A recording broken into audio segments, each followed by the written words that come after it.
നമസ്കാരം. Aroor vision news ചാനലിലേക്ക് സ്വാഗതം. മഴ കനത്തതോടെ അരൂരിൽ ഡെങ്കിപ്പനി അടക്കമുള്ള കൊതുകുജന്യ രോഗങ്ങൾ വ്യാപകമായി കഴിഞ്ഞിരിക്കുന്നു. ഒരു മാസത്തിനിടെ 17 പേർക്കാണ് രോഗം സ്ഥിരീകരിക്കപ്പെട്ടത്.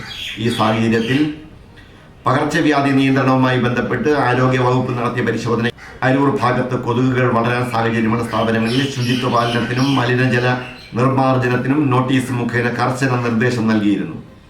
നിർദ്ദേശം പാലിക്കാത്ത അരൂർ മുക്കം കേന്ദ്രീകരിച്ചുള്ള ഒരു സ്ഥാപനത്തിനെതിരെ Cherthala judicial first class magistrate കോടതിയിൽ കേസ് ഫയൽ ചെയ്തിരിക്കുകയാണ്.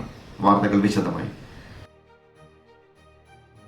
അരൂരിൽ 17 പേർക്ക് ഡെങ്കിപ്പനി പിടിപെട്ടതടക്കം കൊതുകുജന്യ രോഗങ്ങൾ വ്യാപകമായതോടെ പകർച്ചവ്യാധി നിയന്ത്രണവുമായി ബന്ധപ്പെട്ട് ആരോഗ്യവകുപ്പ് നടത്തിയ പരിശോധനയിൽ അരൂർ ഭാഗത്ത് കൊതുകുകൾ വളരാൻ സാഹചര്യമുള്ള സ്ഥാപനങ്ങളിൽ ശുചിത്വ പാലനത്തിനും മലിനജല നിർമ്മാർജ്ജനത്തിനും നോട്ടീസ് മുഖേന കർശന നിർദ്ദേശം നൽകിയിരുന്നു.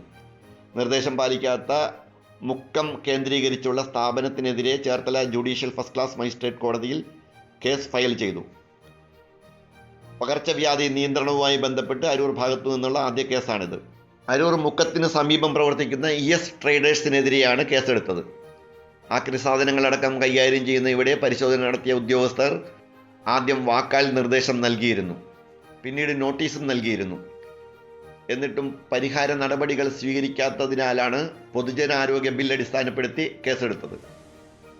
എഴുപുന്ന അരൂർ പഞ്ചായത്തുകളുടെ ചുമതലയുള്ള local public health authority officer കൂടിയായ ഹെൽത്ത് ഇൻസ്പെക്ടർ S. സോളിമോനാണ് കേസ് ചാർജ് ചെയ്തത്. അരൂരിലെ മെഡിക്കൽ ഓഫീസറായ ഡോക്ടർ സുമേഷ് ശങ്കറിൻ്റെ പിന്തുണയും ഉണ്ടായിരുന്നു. ജൂനിയർ ഹെൽത്ത് ഇൻസ്പെക്ടർമാരായ ആദിത്യ, ഷൈജു, കുമാരി എന്നിവരാണ് സഹകരിച്ചത്.